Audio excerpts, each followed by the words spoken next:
It's finally time for kickoff between Windham and Deering. For the Eagles, a fast start on the road is imperative. However, the powerful Deering Rams offense would kick it into high gear from the get-go.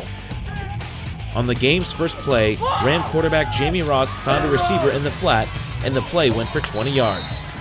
Let's go! 2 plays later, a sweep caught the defensive line napping, and Deering picked up another 15 yards inside Eagles territory. On the next play, a shotgun draw again would go for big yards, as all levels of the Eagles defense was unable to find a rhythm on the game's first drive. Settled in on the goal line, Ross would call his own number and followed his blockers into the end zone for the game's first score. Deering led 7-0 after just 3 minutes of play. After Windham went 3 and out on its first possession and then surrendered a long punt return, Deering again was inside Eagles territory and would make it a 2-touchdown game as Ross connected with wideout John Hardy for a 25-yard pass and catch. Just 6.5 minutes into the game, Windham was down 14. Offensively, Windham looked out of sorts, much like the first 2 weeks of the season, as a shotgun option play went nowhere for quarterback Cody LaBerge. In need of a spark, LaBerge would go to the air.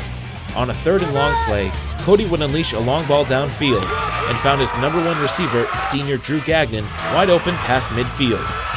What could have been a devastating sack turned into a 45-yard gain. The tandem nearly hooked up for a spectacular touchdown just a few plays later, but Cody's pump-and-go pass went through the fingertips of the diving Gagnon. That play would haunt the Eagles as on 4th down, Cody was unable to find the running room he needed to pick up a first down, and Deering would take over, still up 14 points in the first half. Despite the deficit, offensive coordinator Jason McLeod still had words of encouragement for his quarterback. We're getting them moving all over the friggin' place. We're okay. Jump right trio. Unfortunately for Windham, this game would be marked by injuries to several starters. Senior tailback Kyle Williams, a solid two-way player, would come off with a shoulder injury late in the first half. Without one of their playmakers in the backfield, McLeod would turn to the team's other featured back and dig deep into the playbook. All right, hey, let's go. You just gotta reach right. All right, everybody reach right. Frontside guard pull. Don't infringe the line of scrimmage line. All right. All right. Toss it. Cut backside. We got this. We got this. Okay. Near right. Toss pass right. All right. All right. The trick play would work to perfection. Tailback Colby Waterhouse would take the pitch and unleash a deep ball down the sideline. On the other end was senior Nick Burton, whose sliding catch put the Eagles at the Deering 1-yard line. From there, Cody would bring his team within 1 score with a 1-yard plunge. Midway through the second quarter, the Eagles suddenly had some life. Over on Ocean Avenue, some life is exactly what the Cheverus field hockey team needs. After starting the season at 5-0, including a big win over Sanford, the team suffered a setback against South Portland, and now face the challenge of going on the road against Westbrook without any practice time between games. The team is loose on the bus ride over. With 3 games in a matter of 5 days, it is a turning point for the team. Coach Matt tries to convey the significance of this stretch of the season. Huge game today. This is the biggest game of our season so far. We need to make sure that we are ready. All right. What happened Saturday? We forget about it. We come out today. We play like we did at Sanford. Okay. So you need to focus on your performance. All right. When you're on this bus, think about what you can do today that will make us win this game and make us play well. Okay. So every single player needs to really think about that. I just want us to be focused. No side conversations. You can do that now. You got about 6 minutes before we do that, and then it's all business. Understood? All right, guys.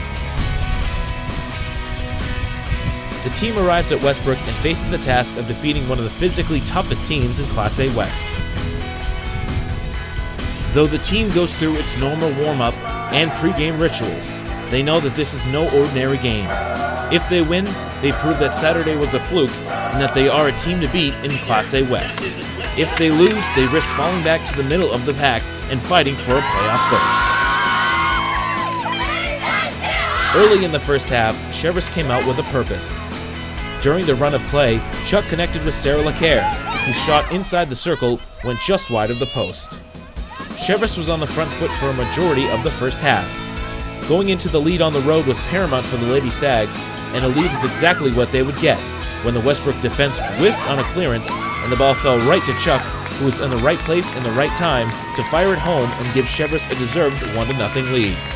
The anxiety felt against South Portland on the sidelines was replaced by smiles and confidence as the first half wound down. However, the first half wouldn't come without a few tense moments. Off of Blue Blazes' corner, Cheverus was unable to clear, and the ball squirted through towards sophomore goalie Cindy Clark. It took not one, but 2 tries at a clearance, but Cindy was able to push the ball out of the circle, and Cheverus were off and running. As a fast-moving first half came to a close, Cheverus was in the driver's seat, but knew a talented Westbrook attack would be reorganizing for a second half push.